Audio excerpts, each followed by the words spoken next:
a la categoría de demonios. ¿Y con qué fin? Analizando textos hebreos y sumerios, extraemos una de las revelaciones históricas más importantes y que podría sacudir los mismos cimientos del cristianismo a la hora de enjuiciar los roles que hasta hoy han tenido vigencia en torno a las fuerzas del bien y el mal que rigen la humanidad.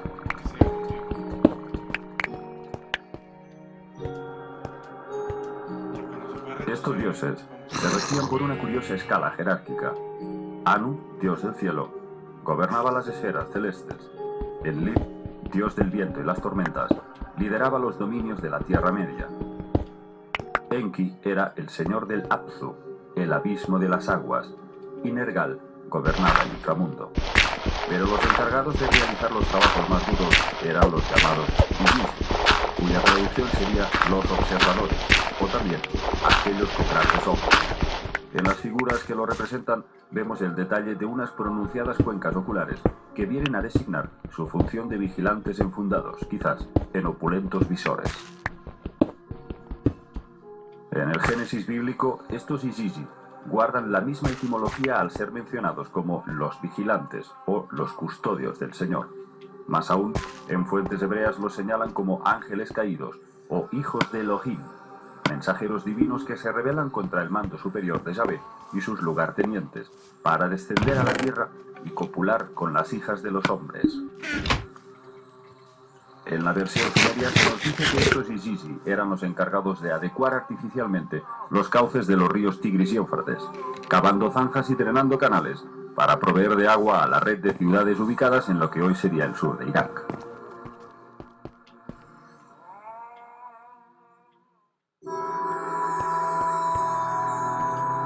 En el mito del Atrahasis leemos: cuando los dioses eran como los hombres, asumían la fatiga, soportaban el trabajo. La fatiga de los dioses era grande, el trabajo era pesado. Los grandes Anunnaki querían hacer soportar el trabajo a los Igigi. Tras 40 años de duras excavaciones, los Igigi estallan en un motín, queman sus herramientas y exigen el cese de sus tareas. A Enlil, el consejero de los dioses, el héroe, vayamos a perturbarle en su morada. Mientras tanto, proclamad la guerra, unamos las hostilidades y la batalla. Al borde de un consejo de guerra, los Anunnaki se reúnen en asamblea para gestionar la crisis.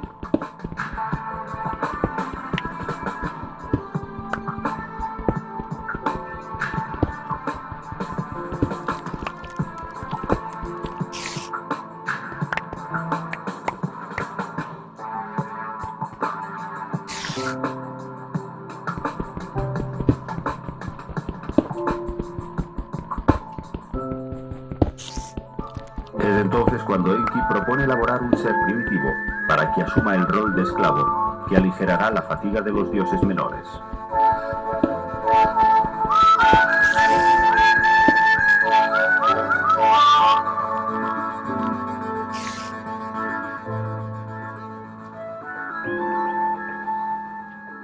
Enki se dirige a la diosa Ninhursag, conocida también como Mam, la diosa del nacimiento, y le dice: crea un Lulú para que pueda soportar el yugo, para que el hombre asuma la fatiga de los dioses. En el poema babilónico de la creación, se nos revela que los Anunnaki apresan al instigador de aquella revuelta, un Igigi o dios menor llamado Peina, y lo ejecutan. Que uno de sus hermanos sea entregado, él solo perecerá para que la humanidad pueda ser creada. El culpable sea entregado para que los otros puedan subsistir. Nuevamente en Atrahasis leemos que Enki ordena lo siguiente: que un dios sea degollado, los otros dioses, sumergiéndose en él, puedan ser purificados.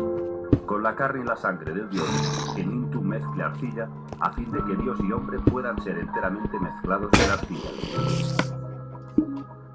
El primer hombre creado es llamado Adapa, sabio nacido del mar. Adán en la versión bíblica. Era el guardián de la ciudad de Virú. De la Adapa se perpetúa una estirpe de sangre pura de los dioses, y fruto de la séptima generación, aparece un personaje clave en esta historia, Enoc, cuyo significado es el iniciado. Fue el padre de Matusalén y por tanto era el bisabuelo de Noé. Enoc, que habría vivido en torno al 12.000 a.C., era conocido como el hombre que no murió, sino que fue arrebatado y elevado a los cielos por el carro del Espíritu. Enoc fue llevado a bordo de un palacio capaz de surcar los cielos, al que describe como una estancia cristalada, con un suelo embaldosado de placas de vidrio por donde se reflejaban estrellas y planetas, moviéndose bajo sus pies conforme se movía en la estructura volante.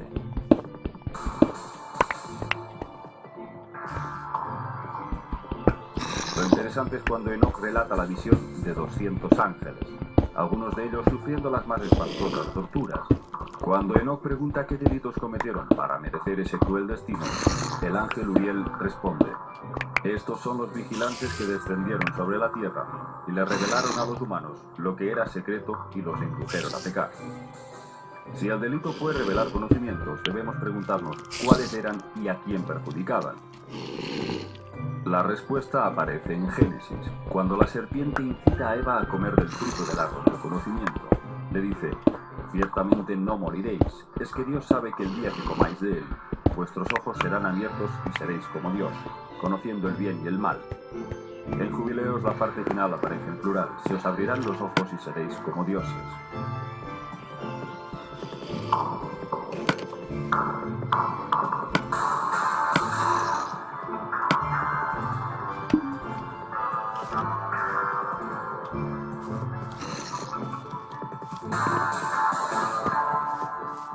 En Génesis 3:22 leemos: y Dios dijo: he aquí que el hombre ha llegado a ser como uno de nosotros, conociendo el bien y el mal. Ahora pues, que no extienda su mano, tome también del árbol de la vida y coma y viva para siempre. Estamos hablando, pues, de un Dios temeroso, de que el ser humano acceda a un conocimiento que podría hacerle libre. Más revelador aún es cuando Uriel insiste a Enoc sobre la necesidad de mantener al hombre ignorante, citando los nombres de los vigilantes que revelaron secretos a sus esposas. Panamuel mostró a los hijos de los hombres lo amargo y lo dulce, y le reveló todos los secretos de su sabiduría.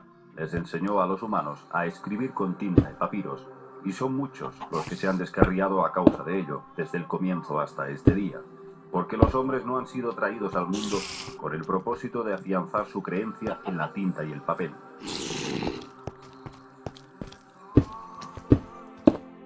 En realidad fueron 3 los delitos cometidos por los vigilantes, que ponían en peligro los intereses de Enlil-Yahvé.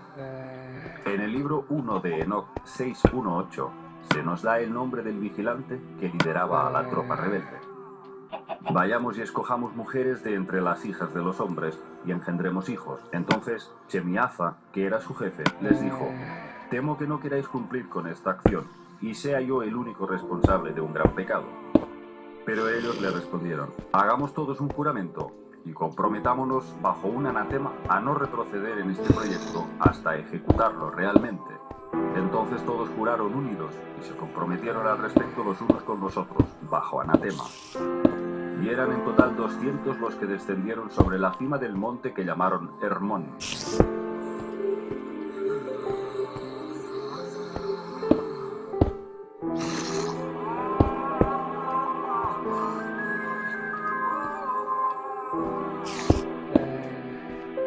Fruto de esa unión sexual nacieron los Nefilim, un término que en hebreo significa caídos o derribados, y según los griegos significa gigantes, pero que deriva del arameo Nefila, que es Orión. Nefilim se traduciría como aquellos que vienen de Orión.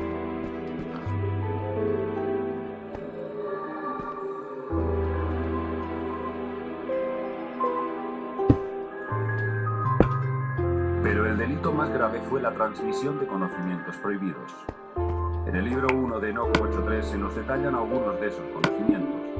Shemiaza enseñó encantamientos y a cortar raíces, Hermoni a romper hechizos, brujería, magia y habilidades afines. Baraquel, los signos de los rayos. Cocabel, los presagios de las estrellas. Zequel, los de los relámpagos. Artagoz enseñó las señales de la tierra.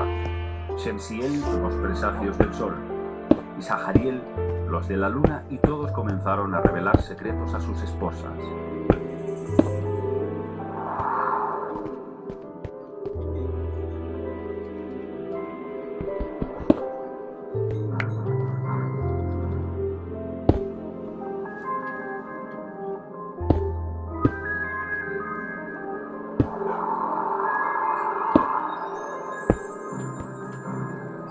Debido a la proliferación de esos conocimientos, es por lo que Enlil Yahvé provocó el diluvio universal, ya que a este le interesaba una humanidad ignorante y voluble para sustraerle lo que podríamos llamar energías sutiles, emociones exaltadas de gran dolor emocional, que estos seres absorbían como un sustrato vital. Esto se hace patente a lo largo y ancho de todo el Antiguo Testamento, con las ofrendas y holocaustos, miles de sacrificios de animales en honor a Dios.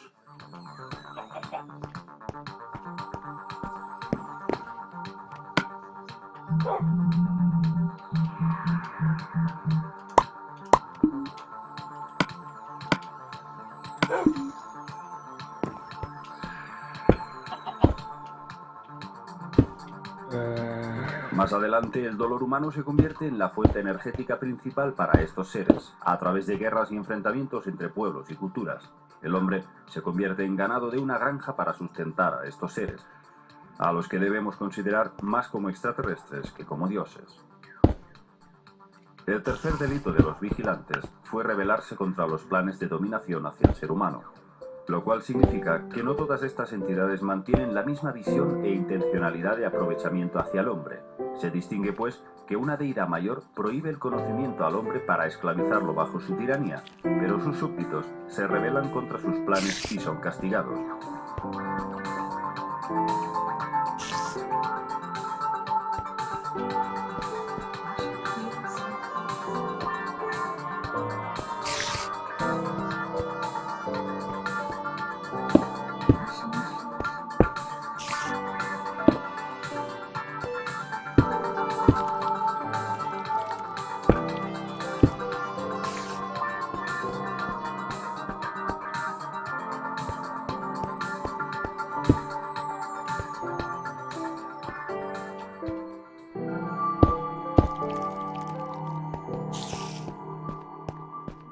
¿Por qué Enoc fue el elegido para ser instruido por Dios?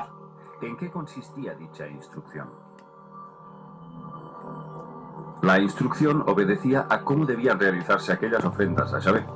Los holocaustos significaban la muerte y destrucción total de un ser vivo, donde no era suficiente descuartizarlo, desollarlo o licuar las grasas de los intestinos, también debía quemarse.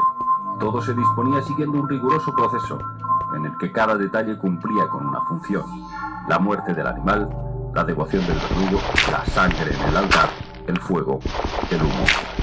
Todo para que su suave olor apaciguara la ira del Señor. En 2 Crónicas 7:3-5 leemos: Los hijos de Israel, viendo descender el fuego y la gloria de Yahvé sobre la casa, se postraron sobre el pavimento, adoraron y alabaron a Yahvé.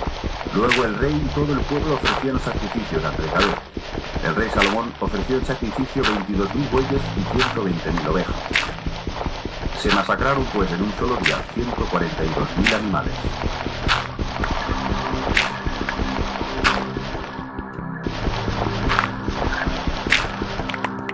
Enoc nos revela también que para capturar a esos 200 ángeles rebeldes, Yahvé disponía de 7 lugartenientes. Los 4 más importantes eran Miguel, Sariel, Rafael y Gabriel.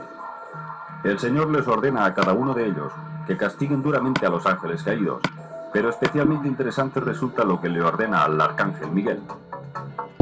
Ve y anuncia a Shemiaza y a todos sus cómplices que se unieron con mujeres y se contaminaron con ellas en su impureza, que sus hijos perecerán y ellos verán la destrucción de sus queridos. Encadénalos durante 70 generaciones en los valles de la tierra hasta el gran día de su juicio. Lo mismo se nos dice en 2 Pedro 2:4. Dios no solo no perdonó a los ángeles que pecaron, sino que, arrojándoles al infierno, los entregó a prisiones de oscuridad para ser reservados al juicio. 2 fuentes distintas nos hablan de lo mismo. Los ángeles del Señor, tras una batalla celeste con los rebeldes, les apresan y les encierran en una especie de zona de destierro, yaciendo en estado latente, hasta el día del juicio final. La palabra infierno viene del término griego tártaro, que se traduce como el abismo más profundo del Hades. Es el lugar hacia donde se envían los enemigos de los dioses. Pero, ¿a qué lugar se están refiriendo? El poeta romano Virgilio, en su obra La Eneida, describe este infierno como un lugar gigantesco, en el punto más profundo del inframundo, todo envuelto por un río en llamas, al que designa como Plegetón. todo sellado con paredes triples para que sus cautivos no puedan escapar.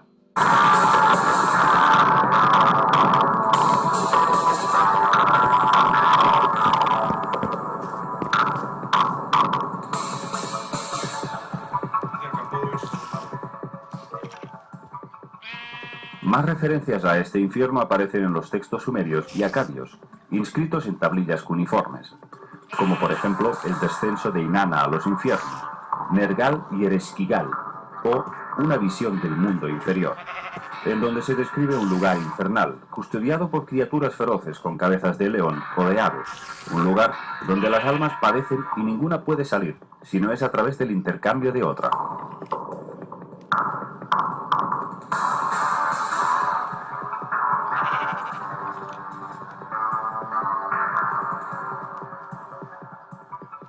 En la Biblia hebrea se nos dice que el ángel que lideraba la legión de rebeldes que fueron arrojados al infierno se llamaba Abadón, cuyo significado es destrucción.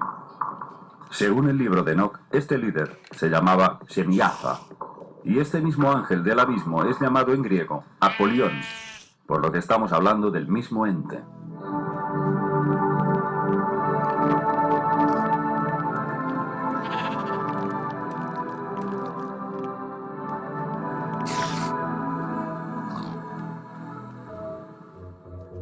¿Y de qué forma nos ha representado el arte cristiano a estos ángeles caídos?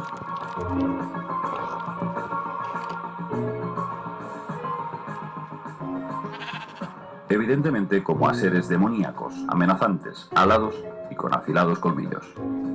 En cambio, a los ángeles fieles a Yahvé, como Rafael, Uriel, Gabriel o Miguel,